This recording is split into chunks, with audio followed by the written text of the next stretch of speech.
I should mention here that this is a paper at a very preliminary stage, so comments would be very useful for me. The paper's very rough and incomplete, so apologies if you actually read it. Okay, so quickly, what does the pattern look like over time? This is splitting all countries into democracies. It's using a dichotomous indicator I'll talk about later. And then splitting up all autocracies into whether or not they allow legal multi-party competition in the legislature. So what you can see is, one, there's a big jump right around the end of the Cold War.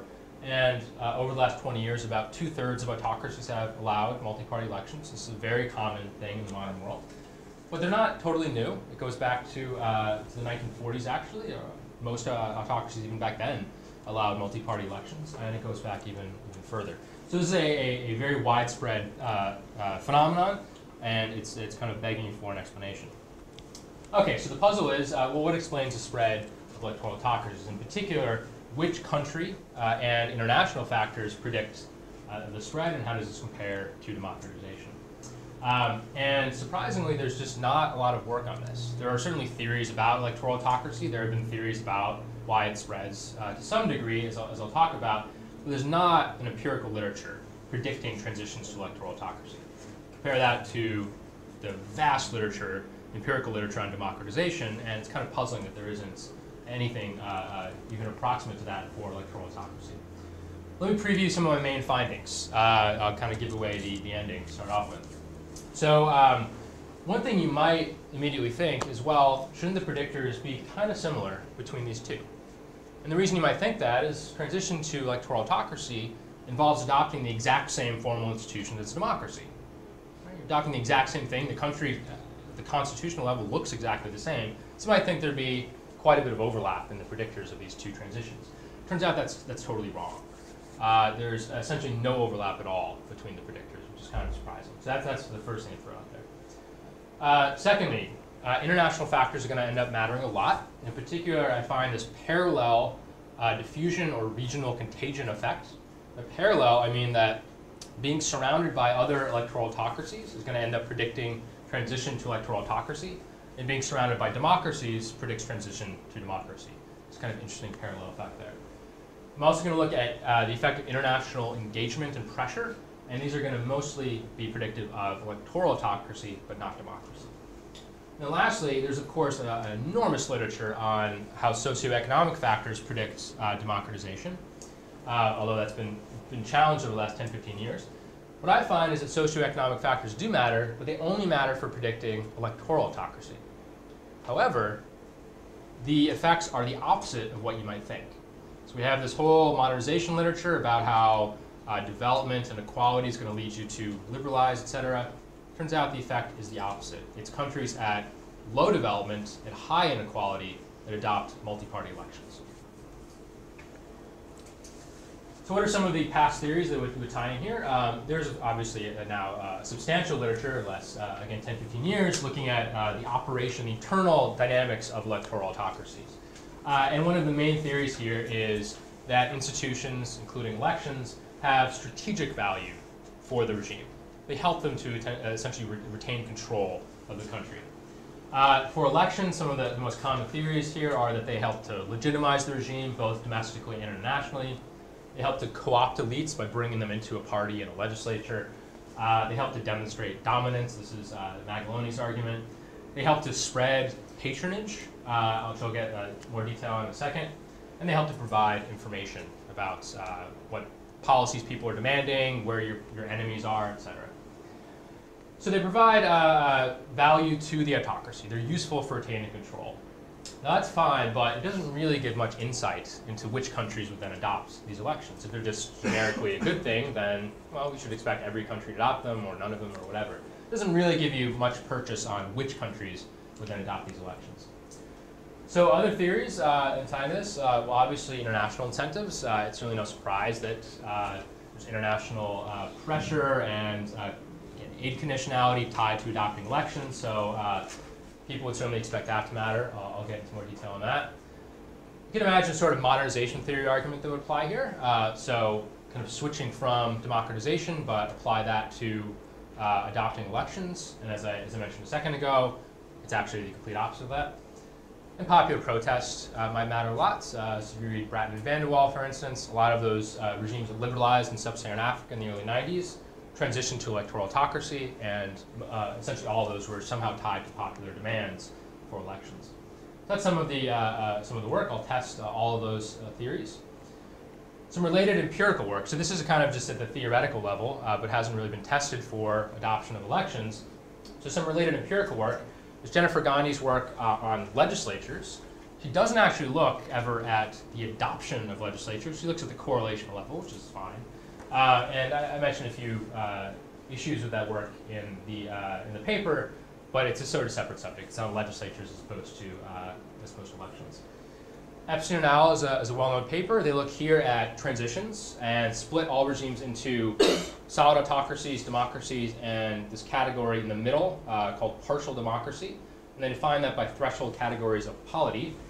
But they never look at transitions from autocracy to partial democracy, which is my concern here. And I have a huge problem with using thresholds on polity. It's just kind of a random grab bag of regimes in the middle.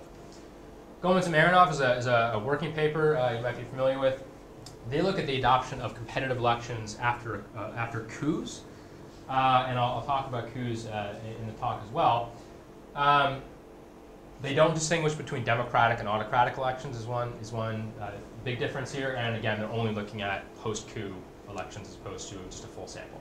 Okay, so that's a big distinction there.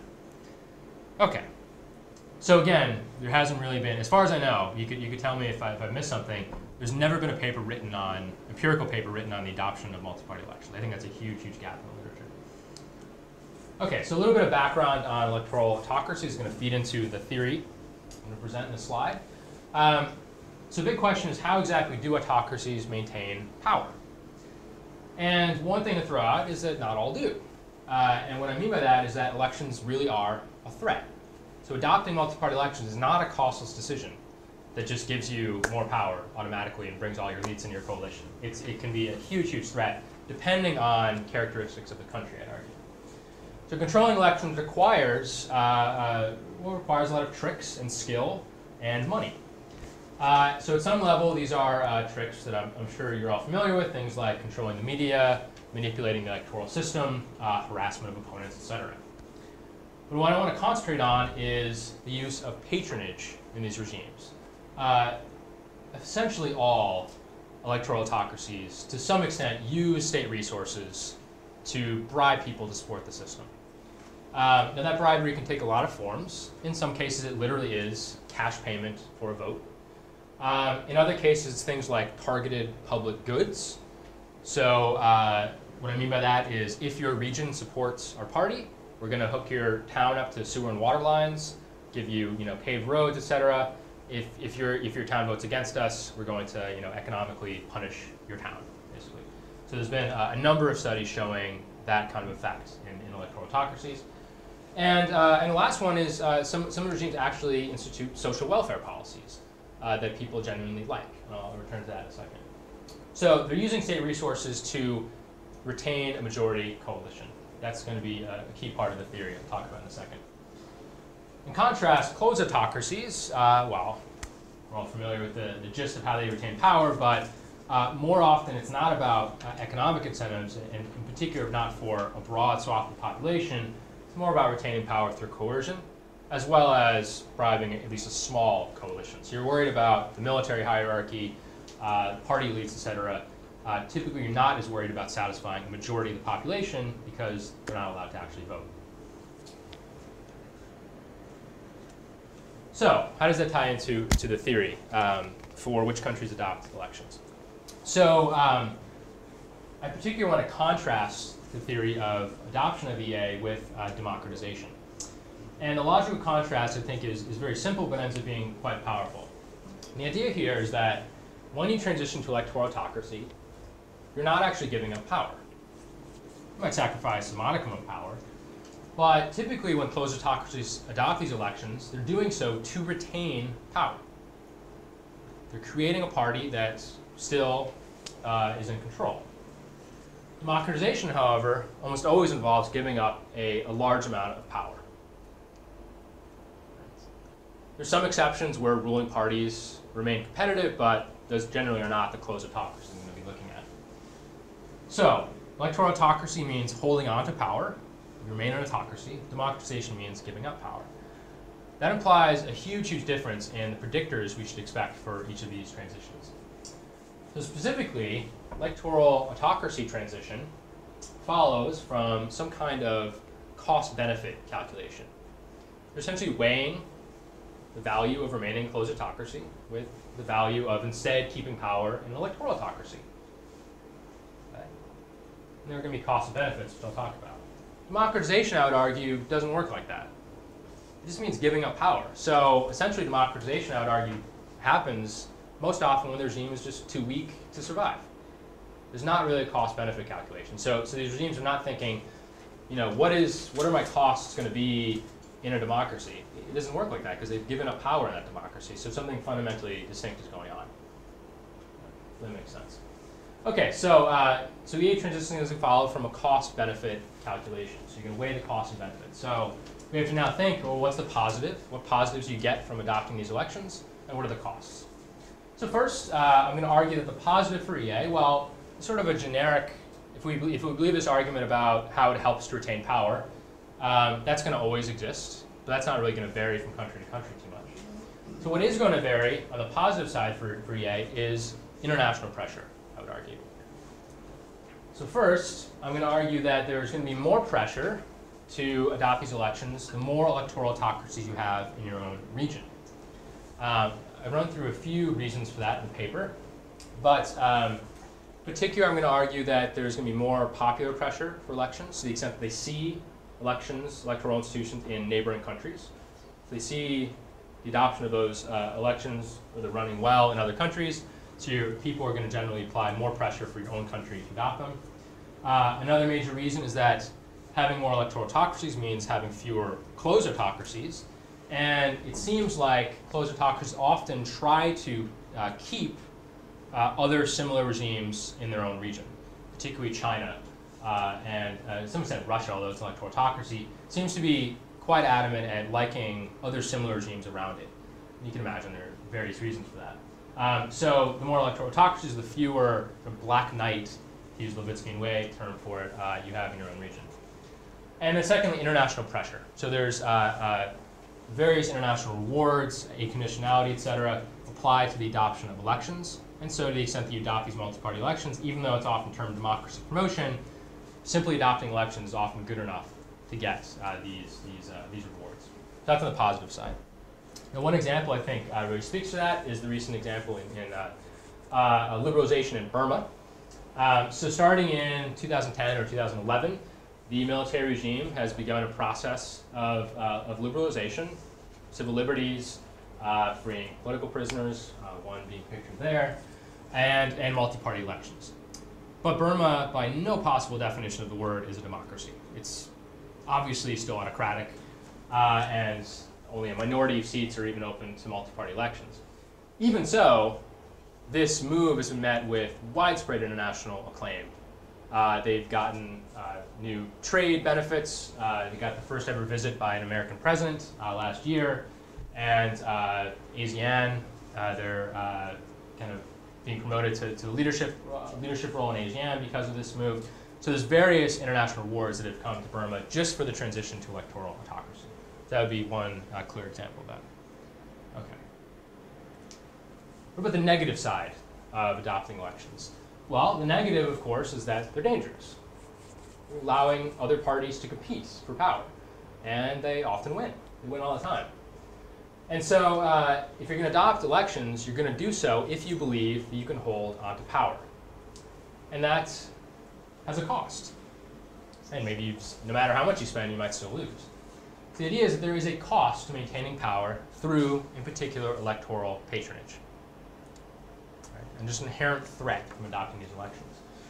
And the key argument here is that if you're going to retain power through patronage, what you need is a large mass of poor voters to hold on to power that way. Not only is it cheaper, it just means you can bribe them. Why poor voters? Well, because they're much more easily co-opted by state assistance. And it is just an empirical fact that these regimes do maintain power typically through a supportive coalition of the poor. And a number of studies of particular countries, including Egypt and Mexico, actually found that poor voters are more likely to vote in these elections, reversing a very strong democratic pattern where rich people are more likely to vote, and they're more likely to support the ruling party. Again, this happens because they are incentivized to support the ruling party. They get state benefits, they get pro-poor economic policies, particularly in places like Malaysia and Mexico, Venezuela. And so it's much easier and less costly to bribe a majority of poor voters. And so if you have a lower cost of poor voters, well, what types of countries have large masses of poor voters? Well, quite obviously, countries at low development, low average income by definition, and also countries at higher inequality. So the argument is going to be that countries at low development and high inequality, it's easier to maintain control within electoral autocracy. Therefore, adopting these elections in the first place is less threatening, and so you're more likely to do so. It's a central argument. Okay. So one thing I definitely want to add to future versions of the paper is a lot more case study analysis. It's very much at the theoretical level and in very rough form right now. So one example I think I'm gonna I like is Brazil. Now in the 1960s, 1966 actually, Brazil adopted autocratic multi-party elections, having democracy having fallen in 1964. And it developed a very influential political and economic system, later known as bureaucratic authoritarianism. We had a military control of the government, and a kind of technocratic economic policy style. But it also adopted multi-party elections that got gradually freer throughout the 60s and 70s, and they ultimately democratized through these elections. So that's an example of electoral autocracy. What's interesting is that 3 other countries in the southern cone of Latin America, Uruguay, Argentina, and Chile, consciously adopted the same institutions as Brazil. So they adopted a bureaucratic authoritarian economic, political style, modeled after the success they saw in Brazil. The distinction is they didn't adopt multi-party elections. That's kind of strange, right? Why would you adopt the whole Brazilian system but leave out that key part of the politics? And one thing that might be going on here, I'm going to argue, is that those 3 countries did not adopt multi-party elections and Brazil did, because Brazil was by far the poorest and most unequal of those 4 countries. It was much easier for them to retain control of the elections. Whereas Argentina, Uruguay, these were modernized, developed countries in the 70s. It was much, much harder to retain, under autocracy, a coalition of middle-class voters. Okay, so that's work in the future. If I'm totally off base on these 4 countries, please let me know. But it seems to fit a great deal of logic from what I've seen so far. Okay, so that's the theoretical background. So transition to the empirical side. So the model I'm going to look at is a multinomial logit, and that allows you to simultaneously predict transitions to both electoral autocracy and democracy. Right, so you get effects for both of those transitions. And I'm using here a sample of closed, meaning non-electoral autocracies. A sample running from 1946 to 2007. Just the definitions, I'm using a dichotomous indicator of democracy, which I helped to code for. It runs up to 2007. Again, electoral autocracies, those that allow legal multi-party competition from the Chivo et al. Data set. The way I'm going to look at different models and different variables is I'm first going to look at a base model, and the controls, the independent variables in that model are listed here. I'll return to why I do that in a second, but what I'm going to do is start with that base model, and then because of sample issues and missing data issues, basically add variables to that base model in succession. So different combinations of variables added to that, but keeping this base model. Okay, so what's in there? Well, regional regime types to test for this regional contagion.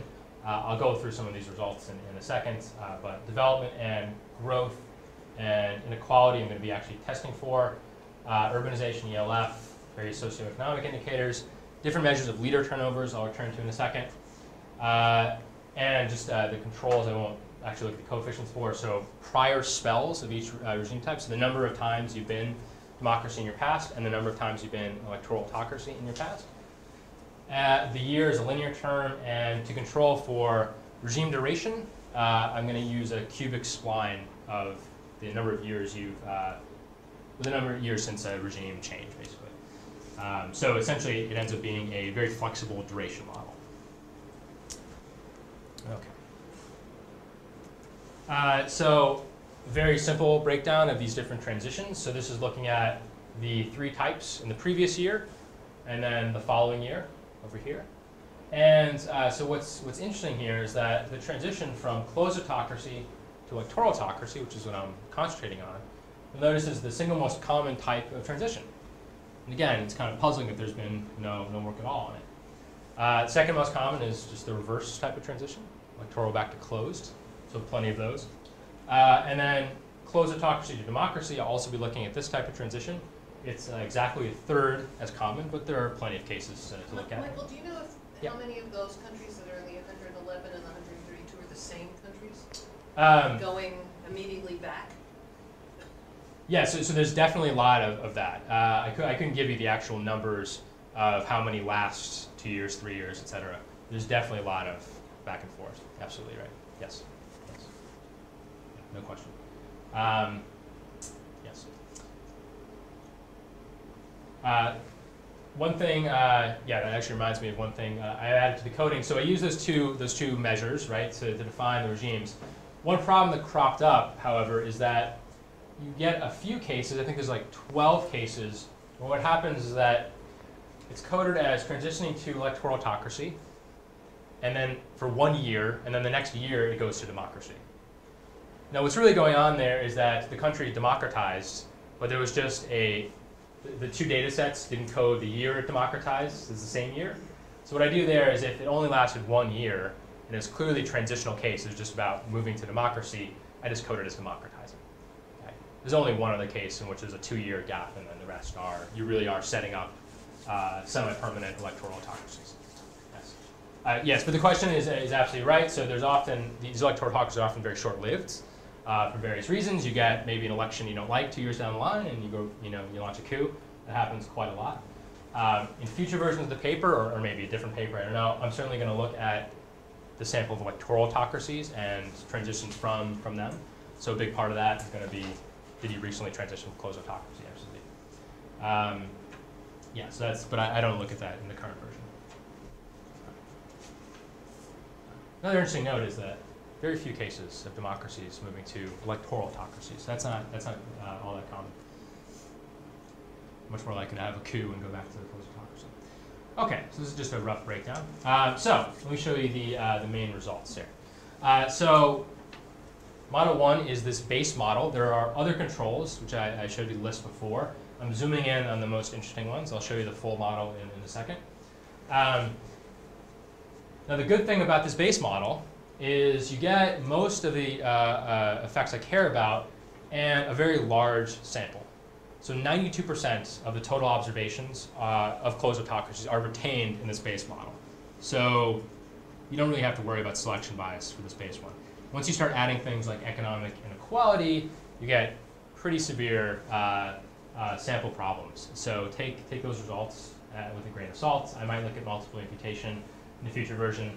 But this base model, I'm quite confident, is you don't have to worry too much about sample selection. Okay, so I'll show you the full model in a second, but just go through the main, the really key results. Right, so the base model, and then the second one, adding these 2 variables, economic inequality and resource dependence. That's the only difference. Okay, so first, and this isn't particularly surprising, but I think is interesting. What we see is that regional electoral autocracy, this is simply the percentage of countries in the rest of your region are electoral autocracies. Having lots of electoral autocracy in your region predicts transition to electoral autocracy. Use a pen here.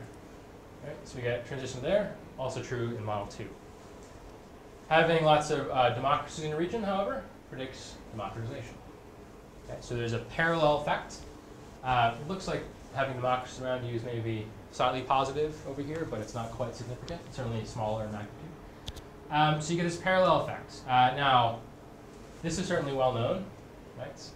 The EA effect is, I think, totally new, but not shocking or anything. But it is a new finding. You get similar types of regional contagion. So hopefully this can get a little bit of insight to why we get this democratization effect. I don't think people have really explained that well enough, why you get this regional contagion effect. So maybe it'll add a bit to that.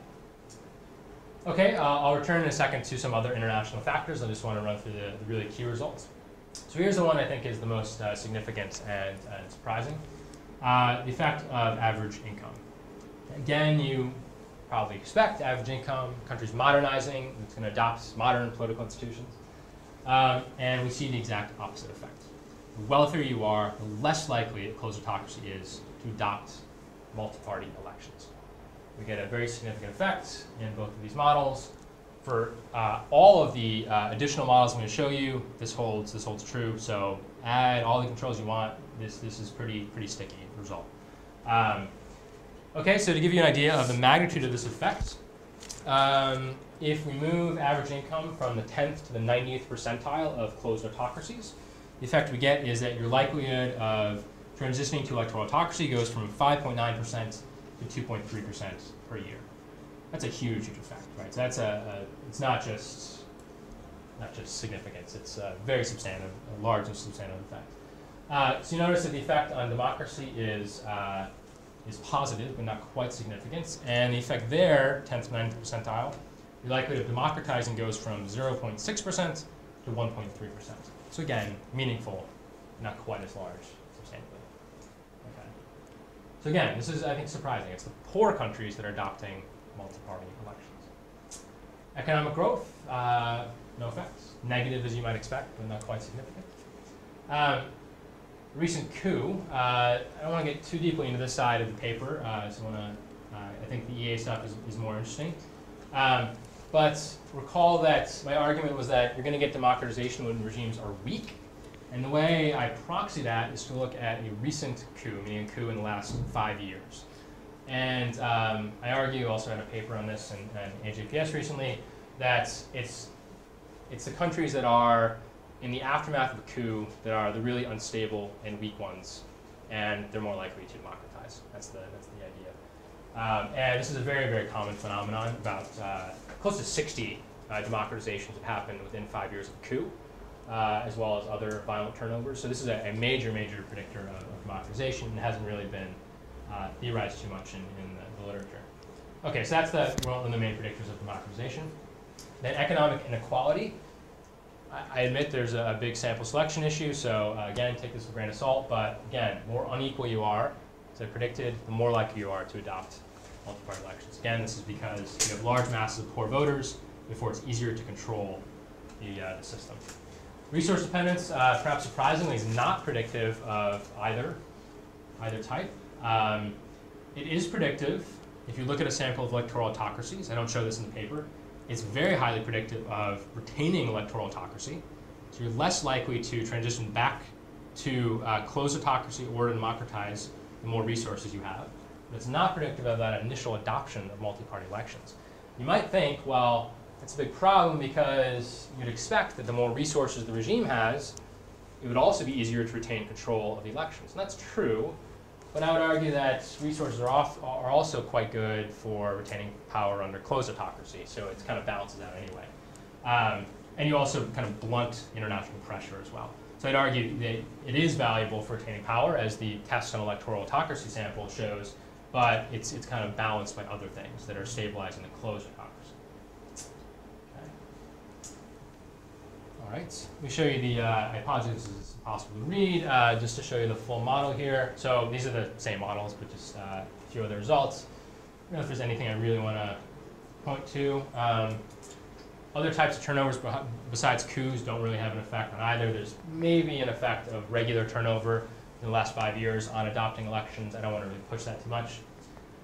Urbanization, percentage of the population in cities, looks like it's positive for adopting multi-party elections, significantly so here, almost significant in the base model. I think that makes sense. Why? Well, because having lots of people in an urban environment makes electoral patronage much easier, much more effective. So that actually fits the theory. Population seems to be kind of sort of positive for both. I don't know if that's really that interesting. And that's pretty much everything in there. Yep. Okay. All right, in the last bit, I'll turn to some of the additional models that gets at some of these effects a little different ways. So each of these sets of variables in between the lines is a separate multinomial logit. And so all I'm doing here is adding that set of variables to the base model and showing you the results for the additional controls. And so what I was saying before is that for all of these, the GDP per capita effect remains significant. So the first three there are testing international effects. And I think the most interesting one is probably the top one. Here what I'm doing is testing the effect of three types of globalization, or you could say engagement, international engagement: political, social, and economic. So the proxy for political is the number of IGO memberships the country has. Again, this is a sample of closed autocracies. Social globalization is the KOF index of kind of cultural social globalization. How many McDonald's you have, how many phone calls to people in other countries, et cetera. And then trade dependence. And what we see is that only political globalization matters, and it's predictive of electoral autocracy. The way I interpret that is this is a proxy for political engagement with other powerful countries, many of them democracies, of course. And they're applying pressure, and you want to kind of remain good allies with these groups. Well, that often means at least adopting the formal institutions of democracy. It doesn't mean democratizing. It means looking good enough to be a friend of the United States. So it's predicting electoral autocracy. You're getting pressure and the incentives to adopt at least the formal appearance of democracy. Second, I'm looking at trade dependence on EA and democratic regimes. So what all this is essentially the trade-weighted average of other countries' regime types. Okay? So if 90% of your trade is with democracies, that's going to be 0.9 on the bottom there. What we see is that the extent to which you trade with other EA regimes, no effect. The extent to which you trade with democracies has a huge effect, but only on adopting multi-party elections. It's actually negative for democratization. Right? Same logic, I would argue. If you're trading and dependent on other democracies, they have a lot of leverage at getting you to adopt institutions and to kind of look like appropriate partners, economic partners. And so you're perfectly willing to adopt elections that you can control, but you're not willing to democratize. Okay. And the third, foreign aid. I don't like passive foreign aid. I won't go into too many details of why. There's questions about it, but this is a really popular way to proxy international pressure. But that's not significant. So another socioeconomic test. This is kind of interesting. Education is a number, average number of years of education in the population. University is the percentage of the population in university education. And what we see is that overall education, no effect. University, huge effect on democratizing. And my initial thought here was that, wow, you go to university, you get exposed to modern ideas and normative this and that. Students get together and they can protest kind of normal arguments. Thought that occurred to me just last night as well. A lot of these people might be studying abroad, and so in democracies, UK, US, Australia, and they return and countries are more like democracy. So I have to look at whether I can separate out foreign education from that. Just a couple others. The extent to which you have a party already in your closed autocracy, as many do, that's very highly predictive of adopting multi-party elections and democracy. No real surprise there. The extent to which you have a legislature is actually negative for both. It's kind of surprising. So if you just have a legislature, kind of no party system, then you're less likely to adopt multi-party elections. This effect is actually already in the literature. So Wright and Escriba Fulch had a paper in BJPS showing this. And I'm showing it's also true for multi-party elections.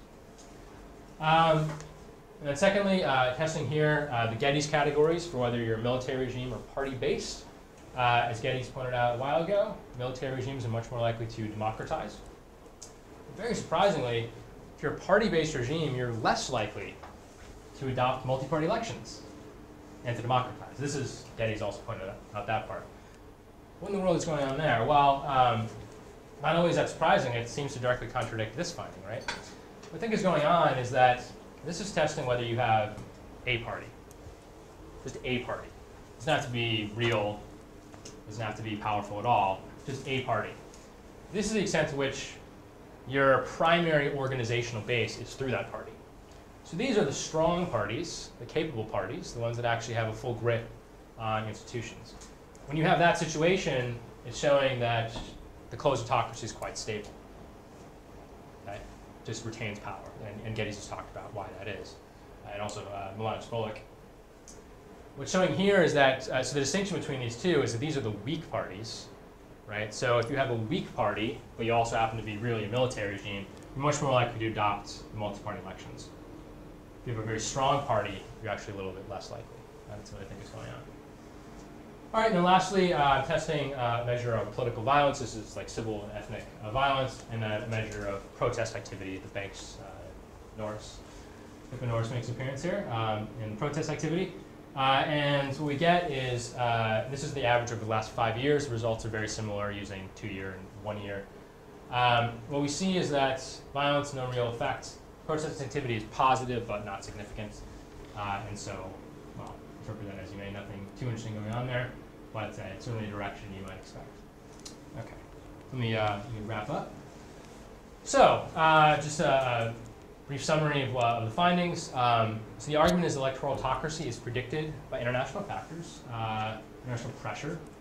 No huge surprise there, but also I think the really novel finding is that having a lower cost of electoral control, by having large masses of poor voters, is also predictive of electoral autocracy.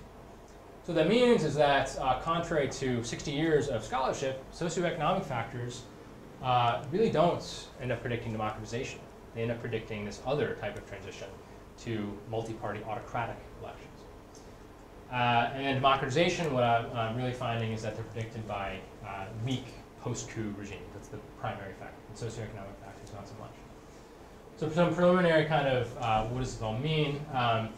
Again, I think a really controversial statement for this crowd, but I think it really does make sense to think beyond democracy versus autocracy dichotomy. That includes in terms of transitions.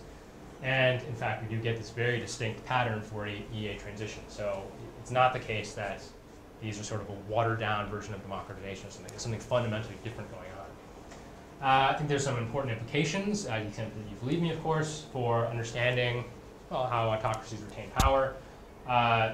Also thinking about democratization, how you design democracy promotion, I think has obvious implications for that, and issues in IR, where people are increasingly thinking that autocratic institutions matter for international behavior. And of course, there's more analysis needed, I think. I see no reason that it shouldn't be, I don't know, at least 5% as large as democratization literature, right? You know, a few papers in there, and obviously their case studies need to be done on this. I would like to add a lot more case information. You know, it requires developing the theory, of course, but I'm going to add some sort of specific case analysis, I think starting with the Brazil versus Southern Cone analysis. Okay, that's all I have. Look forward to all your comments and questions.